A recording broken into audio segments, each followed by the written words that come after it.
हम धातु आदिक के दोष के बारे में पढ़ रहे थे। तो हमने एक इसका पॉइंट पढ़ लिया था, धातु आदिक के दोष कैसे होता है। ऋणायनिक रिक्तिका अगर बन जाए तो धातु आदिक के दोष हो जाएगा, मतलब ऋणायन की कमी हो जाए तो धातु की अधिकता हो जाएगी।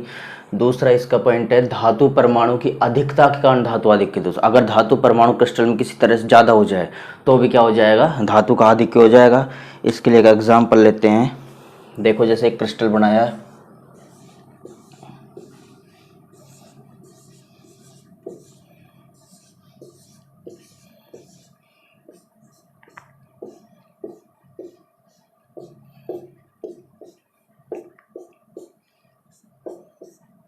इसमें क्या होगा m plus X minus M plus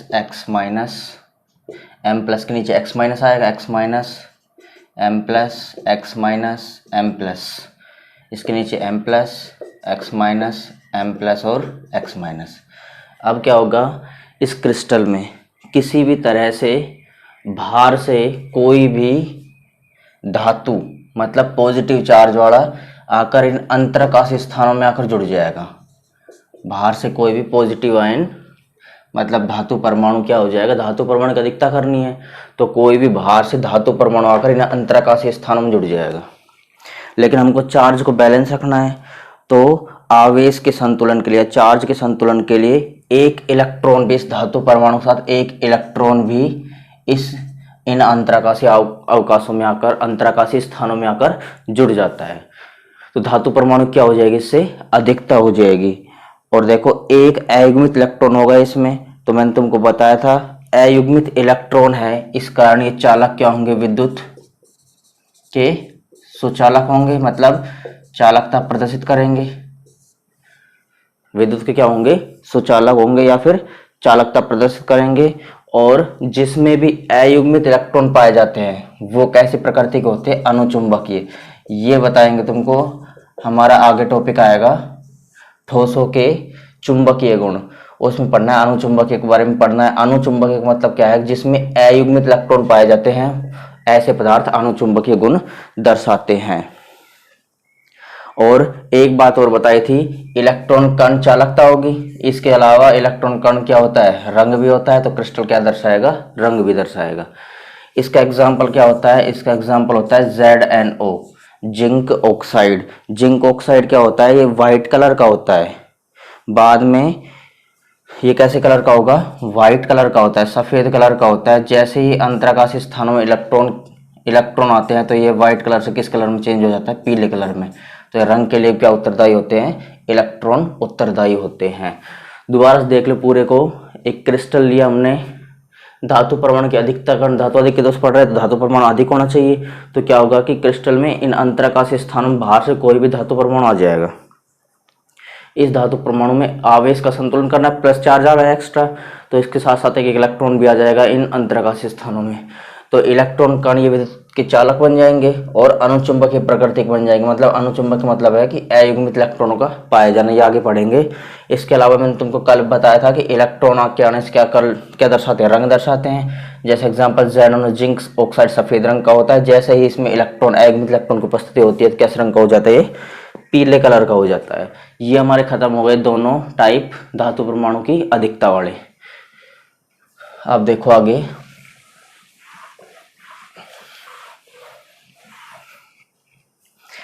अब हमको पढ़ने हैं धातु न्यून दोष। धातु बी नंबर सेकंड है, धातु न्यून दोष। Metal deficient defect. डेफिशिएंट मतलब होती है कमी या न्यूनता। तो धातु न्यून दोष, अब इसमें भी धातु की कमी करनी है। तो पहले तो ये ध्यान रखना है कि धातु की कमी करनी, पहले धातु न्यून दोष होते क्या हैं।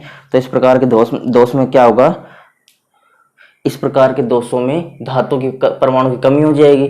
दूसरा इंपॉर्टेंट पॉइंट क्या है कि इस प्रकार के दोष में धातु परमाणु जो होते हैं वो परिवर्तनशील ऑक्सीकरण अवस्था प्रदर्शित करते हैं। ऑक्सीकरण अवस्था, इसका मतलब क्या है, इसका मतलब यह है कि ऑक्सीजन अवस्था उनकी लगातार बदलती रहती है। कैसे बदलेगी, मान लो एक क्रिस्टल है, उसमें से कोई भी एक धातु न्यून हो गया, मतलब धातु की कमी हो गई, तो कोई दूसरा धातु परमाणु क्या होगा, अपनी ऑक्सीजन अवस्था को बढ़ा लेगा। चार्ज को हमको संतुलित रखना है, तो चार्ज को संतुलित करने के लिए कोई दूसरा धातु परमाणु क्या कर लेगा, अपनी ऑक्सीजन अवस्था को बढ़ा लेगा। मतलब परिवर्तनशील ऑक्सीजन अवस्था, जैसे Fe+2 होता है तो Fe+3 में चेंज हो सकता है, तो ये अपनी ऑक्सीजन अवस्था क्या कर लेते हैं, बढ़ा लेते हैं। ऐसे दोस्तों क्या बोलते हैं, धातु न्यून दोष। तो देखो इसमें भी हमको दो टाइप पढ़ने हैं। धातु न्यून दोष किस किस कारण हो सकता है, देखो धातु की कमी करनी है तो धातु की कमी दो तरह से हो सकती है। पहले तो कैसे हो सकती है कि धनायन की, जैसे उसमें क्या बनाया था, ऋणायन की रिक्तिका बनाई थी, ऐसे इसमें धनायन रिक्तिका। तो धनायन की अगर रिक्तिका बन जाए, धनायन किस तरह से बाहर निकाल दें तो क्या हो जाएगी, धातु की कमी हो जाएगी, तो धातु न्यून दोष उत्पन्न हो जाएगा। दूसरा प्रकार क्या है कि अतिरिक्त ऋणायनों को जोड़ दें, मतलब ऋणायन एक्स्ट्रा आ जाए, अतिरिक्त ऋणायनों की उपस्थिति।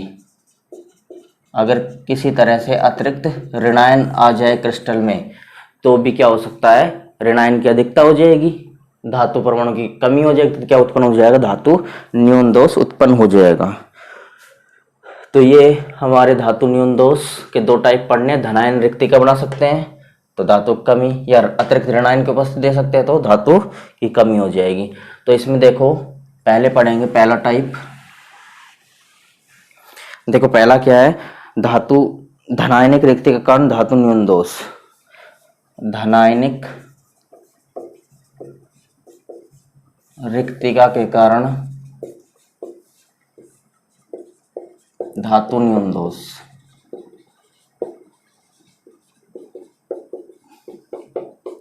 धनायनिक रिक्तिका के कारण धातु न्यून दोष। इसके लिए एक एग्जांपल ले रहे हैं।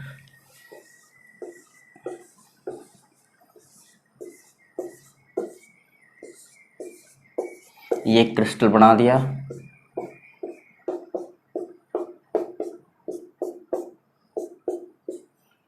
इसमें M+X- मतलब धातु और अधातु, M+X-,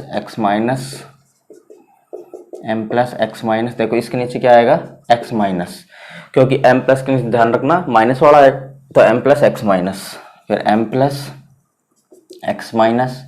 M+, इसके नीचे क्या आएगा, M+, अब X-, मतलब पॉजिटिव के साथ नेगेटिव जुड़ेगा, M+ और X-। अब देखो धनायनिक रिक्तिका बनानी है तो क्रिस्टल को जैसे ही हम हीट करते हैं, गर्म करते हैं, तो क्या होता है, एक धातु परमाणु या पॉजिटिव चार्ज वाला आयंस क्या हो जाता है, धातु परमाणु क्रिस्टल से बाहर चला जाता है। तो क्या होगा, एक धातु परमाणु क्रिस्टल से बाहर चला जाएगा। तो इसमें क्या होगा, अब हमको चार्ज को तो बैलेंस रखना है, तो कोई दूसरा धातु परमाणु इस चार्ज को बैलेंस रखने के लिए अपनी ऑक्सीकरण अवस्था में वृद्धि कर लेगा। अपनी ऑक्सीजन अवस्था में क्या कर लेगा, वृद्धि कर लेगा। अब यहाँ से एक चार्ज बाहर गया, मतलब +1 बाहर गया है, तो ये +1 तो पहले ही था, तो क्या हो जाएगा, ये +2 हो जाएगा। तो देखो यहाँ से चार्ज भी क्या हो जाएगा, बैलेंस हो जाएगा, और परिवर्तनशील ऑक्सीजन अवस्था दर्शा रहा है। एग्जाम्पल बताएंगे अभी इसका, और ये क्या है, परिवर्तनशील ऑक्सीजन अवस्था दर्शा रहा है। तो क्या करते, दोबारा से देख लो कि जैसे ही क्रिस्टल को हीट करते, गर्म करते हैं, तो एक धातु परमाणु क्रिस्टल से बाहर चला जाता है और कोई दूसरा धातु परमाणु अपनी ऑक्सीजन अवस्था को बढ़ा लेता है चार्ज को संतुलित करने के लिए। तो इस प्रकार के दोष को क्या बोलते हैं, धातु न्यून दोष, क्योंकि इसमें धातु की कमी हो गई। चार्ज तो पूरे क्रिस्टल का बैलेंस है, लेकिन धातु की क्या हो गई, कमी हो गई। ये भी क्रिस्टल देखो यहाँ पर क्या बन गया, एक होल बन गया, इसके कारण ये क्रिस्टल क्या दर्शाते हैं, ये क्रिस्टल चालकता दर्शाते हैं। होल्स और इलेक्ट्रॉनों के कारण चालकता होती है, बताया तुमको पहले मैंने। ये क्रिस्टल क्या दर्शाएंगे, चालकता दर्शाएंगे। इसके एग्जाम्पल क्या आते हैं, इसके एग्जाम्पल आते हैं FeS, फेरस ऑक्साइड, और फेरस सल्फाइड, और फेरस ऑक्साइड। देखो FeS क्या होता है, Fe+2 से +3 में भी जा सकता है, तो लगातार ये भी क्या होते रहते हैं, चेंज होते रहते हैं। इसलिए एक इस क्रिस्टल का एक नाम और होता है, इसको इस वाले पूरे क्रिस्टल को बोलते हैं मूर्खों का सोना। क्यों बोलते हैं इसको मूर्खों का सोना या फूल्स गोल्ड, क्यों बोला जाता है, इसका कारण क्या है, इसका कारण यह है कि Fe+2, मतलब एक अगर Fe आयन बाहर चला जाए तो ये Fe+3 में चेंज होगा। 2 Fe+2 बाहर आयन चल जाएंगे तो एक Fe+3 में रह जाएगा और एक खाली रह जाएगा। तो लगातार सीधा सीधा ध्यान रखना कि Fe+2 से +3 में +3 से +2 में चला जाता है। तो ये FeS का जो क्रिस्टल दिखता है ये हमको सोने का जैसे दिखने लग जाता है, मतलब इसमें धात्विक चमक आ जाती है और चमक ऐसी आती है कि ये सोने का जैसा दिखता है। इसलिए इसको, होता सोना नहीं है लेकिन सोने का जैसा दिखता है, इसलिए इसको क्या बोला जाता है? मूर्खों का सोना। क्या बोलेंगे इसको? मूर्खों का सोना या फूल्स गोल्ड। ठीक है, इसको क्या बोलते हैं? मूर्खों का सोना या फूल्स गोल्ड। क्योंकि इसका एग्जाम, इसको देखो कैसे समझते हैं। ये हमारा क्रिस्टल है, ये हमारा क्या है? क्रिस्टल है। अब देखो इसमें क्या होगा? Fe+2 होगा, S-2 होगा। Fe+2 और S-2 टूटेंगे। Fe+2, इसके नीचे क्या आएगा? S-2, Fe+2 और S-2। तो देखो जैसे ही क्रिस्टल को गर्म करते तो क्या होता है इसमें से Fe+2 आयन बाहर चला जाता है। ये बाहर चला गया तो क्या होगा? इस पर 2+ चार्ज थे, तो एक तो ये अपनी ऑक्सीजन अवस्था बढ़ा लेगा, 3 कर लेगा। ऐसे कोई दूसरा भी अपनी ऑक्सीजन अवस्था बढ़ा लेगा। 2 चार्ज बैलेंस करने हैं ना, तो दोनों क्या कर लेंगे? अपनी ऑक्सीजन अवस्था को बढ़ा लेंगे। और बड़ा क्रिस्टल कर देते हैं, थोड़ा सा इसके नीचे बना देते हैं।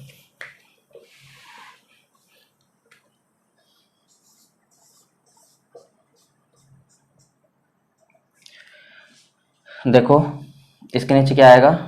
Fe+2 S-2 फिर Fe+2। तो देखो क्या होगा, यहां से एक Fe+2 बाहर गया तो इसने अपने एक ऑक्सीजन अवस्था बढ़ा ली, इसने अपनी एक ऑक्सीजन अवस्था बढ़ा ली, क्योंकि +2 चार्ज बैलेंस करना है। तो क्या होगा? ये +3 और +2 के मध्य लगातार चेंज होते रहेंगे, मतलब कभी ये +2 में चला जाएगा, ये +3 में चला जाएगा, कोई से भी हो सकते पूरे क्रिस्टल में। ऐसा ही ये +2 में चला जाएगा, ये +3 में चल जाएगा। तो लगातार Fe+2 किस में चेंज होता रहता है? Fe+3 में चेंज होता रहता है। इस कारण ये क्रिस्टल धात्विक चमक दर्शाते हैं। क्या दर्शाते हैं? धात्विक चमक दर्शाते हैं। इसी कारण इस क्रिस्टल को मूर्खों का सोना भी कहा जाता है। क्या बोलते हैं? मूर्खों का सोना या फूल्स गोल्ड।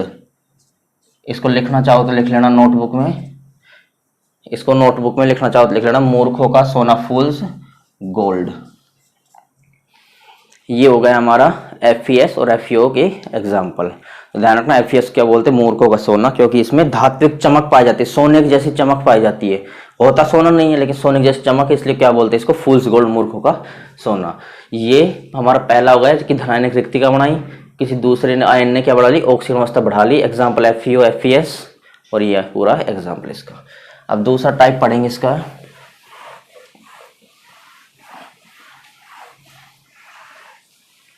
इसका दूसरा टाइप क्या होता है? अतिरिक्त ऋणायनों के कारण धातु न्यून दोष। अतिरिक्त ऋणायनों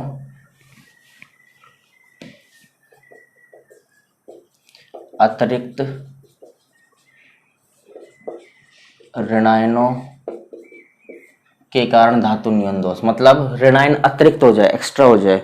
तो इसका एग्जांपल देखते हैं।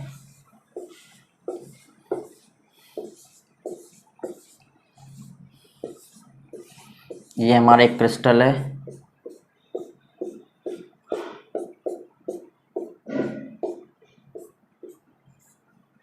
अब देखो इसमें क्या होगा?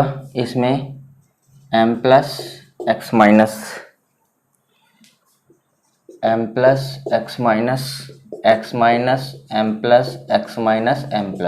प्लस के नीचे माइनस वाला, माइनस के नीचे प्लस वाला, M+X-, M+ और X-। अब देखो अतिरिक्त ऋणायन आने हैं, तो ध्यान रखना अतिरिक्त ऋणायन का मतलब क्या है कि अतिरिक्त ऋणायन अंतराकाश स्थानों में आ सकते हैं। तो यहाँ पर कोई भी एक अतिरिक्त ऋणायन आ गया बाहर से, तो भी क्या हो सकता है? धातु का न्यून दोष हो जाएगा, मतलब ऋणायन ज्यादा हो गए और धातु परमाणु क्या हो, क्योंकि ऋणायन ज्यादा हो गए, धातु परमाणु इसमें क्या हो गए? कम हो गए, क्योंकि एक अतिरिक्त ऋणायन आ गया। लेकिन ध्यान रखना, मैंने तुमको शुरू में बताया था कि जो ऋणायन होते हैं उनका साइज जो होता है वो क्या होता है? ज्यादा होता है। इनका साइज ज्यादा होता है, इसलिए इन अंतराकाशीय स्थानों में आकर फिट नहीं हो सकते। इसलिए एक लाइन लिखते हैं, नोट में भी लिखा है इसमें कि प्रैक्टिकली, प्रायोगिक रूप से या प्रैक्टिकली इस प्रकार के दोष के कोई एग्जाम्पल नहीं है, मतलब प्रायोगिक रूप से ऐसा संभव नहीं है। कोई एग्जाम्पल नहीं इसके, ऐसा संभव नहीं है। क्यों नहीं है? क्योंकि ऋणायन का साइज जो होता है वो बड़ा होता है, और ये जो अंतराकाशीय स्थान है इनका साइज क्या होता है? छोटा होता है। इसमें धनायन का साइज छोटा होता है, वो तो आकर फिट हो जाते हैं, लेकिन ऋणायन वाला आकर फिट नहीं हो सकते, इसलिए ये आकर फिट नहीं हो सकता, मतलब प्रायोगिक रूप से ऐसा संभव नहीं है। इसके कोई भी एग्जाम्पल नहीं है, इस कारण ऐसा नहीं होता। तो ये हमारा हो गया अतिरिक्त ऋणायनक कण। दोबारा देख लो कि धातु परमाणु कोई भी ऋणायन आ जाए, लेकिन ऐसा संभव है ही नहीं, तो इस प्रकार के दोस्त कोई उदाहरण भी नहीं मिलेंगे, क्योंकि ऋणायन का साइज क्या होता है? बड़ा होता है। तो ये हो गया हमारा अतिरिक्त ऋणायनों के कारण धातु न्यून दोष। तो ये हमारे दोनों कंप्लीट हो गए। धातु न्यून दोष या तो क्या हो जाए? धनायन रिक्तिका बन जाए, या फिर अतिरिक्त ऋणायन आ जाए। ये खत्म हो गए हमारे। इसके बाद एक टॉपिक है जो 2020 में भी आया था आरबीएससी में, अशुद्धता दोष। 2020 में ये क्वेश्चन पूछा गया था अशुद्धता दोष के बारे में। इसको क्या बोलते हैं? Impurity defect. इम्प्योरिटी डिफेक्ट ये क्या होता है? तो देखो इसमें क्या करेंगे, एक NaCl का क्रिस्टल ले रहे हैं,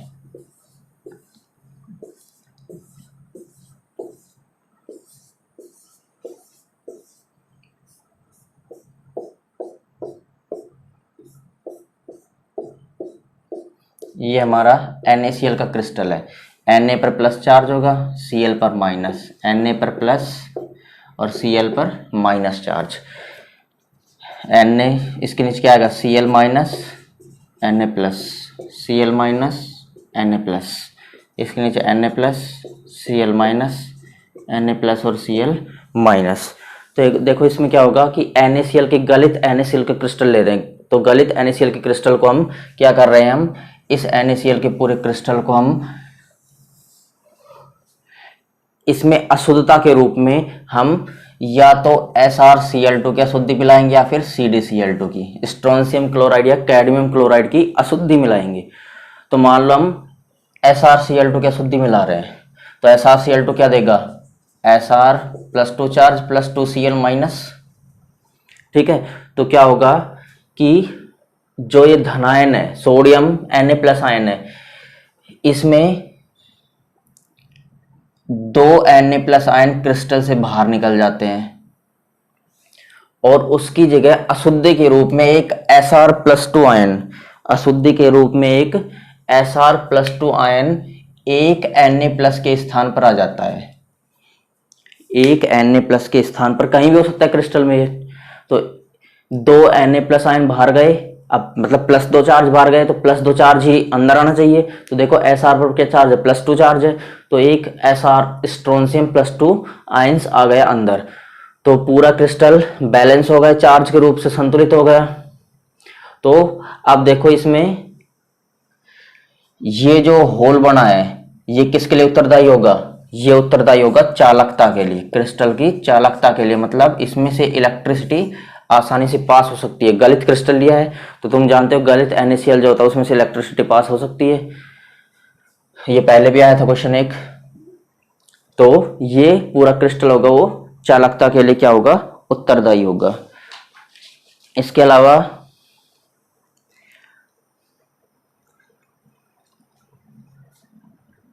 दोबारा से देख लो इसको पूरे को एक बार। देखो गलित NaCl के क्रिस्टल को जब SrCl2 या CdCl2 की उपस्थिति में, मतलब इसको यह अशुद्धि मिलाएंगे क्रिस्टल में, तो क्या होगा कि 2 Na प्लस का स्थान, 2 Na प्लस बाहर निकल जाएंगे, उसकी जगह किसी एक Na प्लस के स्थान पर क्या आ जाएगा? Sr प्लस 2 आ जाएगा, या Cd प्लस 2 भी आ सकता है, Sr प्लस 2 आ जाएगा। तो इसमें एक अतिरिक्त क्या बन जाएगा? छिद्र बन जाता है, होल बन जाता है, जो कि क्रिस्टल की चालकता के लिए उत्तरदायी होता है। इनको क्या बोलते हैं? एक संयोजी आयन, क्योंकि इन पर एक प्लस चार्ज है। और इसको क्या बोलते हैं? Sr प्लस 2 या Cd पर प्लस 2 है, इनको क्या बोलते हैं? द्विसंयोजी आयन। मतलब 2 एक संयोजी आयन बाहर निकले और एक द्विसंयोजी आयन की जगह आकर जुड़ गया, और एक खाली रह गया छिद्र, उसको वो चालकता के लिए उत्तरदायी होता है। ये हमारा खत्म हो गया अशुद्धता दोष।